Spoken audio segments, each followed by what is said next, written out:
નમસ્કાર દર્શક મિત્રો, HK ન્યૂઝમાં આપનું હાર્દિક સ્વાગત છે। સાબરકાંઠામાં ઉમેદવારીના અંતિમ દિવસે રાજકીય ગરમાવો, ભાજપની ભવ્ય રેલી સાથે જબરજસ્ત ઉત્સાહ।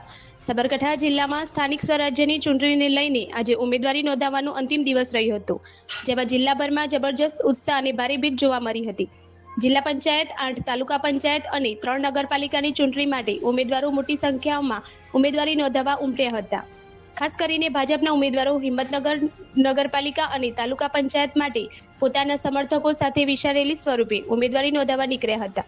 હિંમતનગરના કેનાલ ફ્રન્ટ નજીક આવેલ ધારાસભ્યના કાર્યાલયથી ધારાસભ્ય અને સાંસદની આગેવાનીમાં રેલી સેવા સદન સુધી પહોંચી હતી।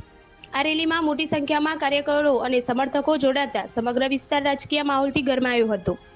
જિલ્લા કલેક્ટર કચેરી અને પ્રાંત કચેરી ખાતે નગરપાલિકાના ઉમેદવારોએ પોતાની ઉમેદવારી નોંધાવી હતી। અંતિમ દિવસ હોવાના કારણે સેવા સદન ખાતે ભારે ભીડ અને ઉત્સાહજનક વાતાવરણ જોવા મળ્યું હતું। કયા ફોર્મ ભરાય, કેટલી તાલુકા પંચાયત, કેટલી જિલ્લા પંચાયત, કેટલી નગરપાલિકાની ચૂંટણી યોજાશે?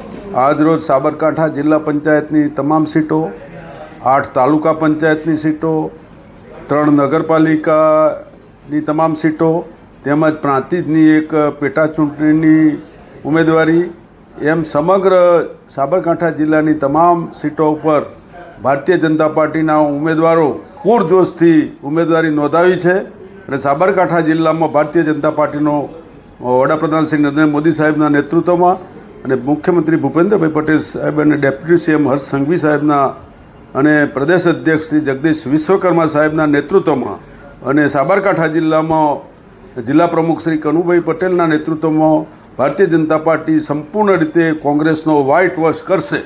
આજરોજ સમગ્ર દરેક તાલુકાઓમાં, શહેરોમાં રેલી સ્વરૂપે તમામ એક સાથે ઉમેદવારોએ ફોર્મ ભરવા અને જંગી એમ કે માનવ મેદી પણ એમાં ઉમટી પડી છે અને એ જ બતાવે છે કે તમામ રીતે જે પ્રજા છે એ પ્રજા ભારતીય જનતા પાર્ટી છે સાથે છે અને લોકોનો વિશ્વાસ છે। એ વિશ્વાસના આધારે આવતીકાલનું વિકસિત ગુજરાત અને 2047 સુધીનું વિકસિત ભારતનું સ્વપ્ન વડાપ્રધાન સાહેબના નેતૃત્વમાં 100% પૂરું થશે એવું મને શ્રદ્ધા છે।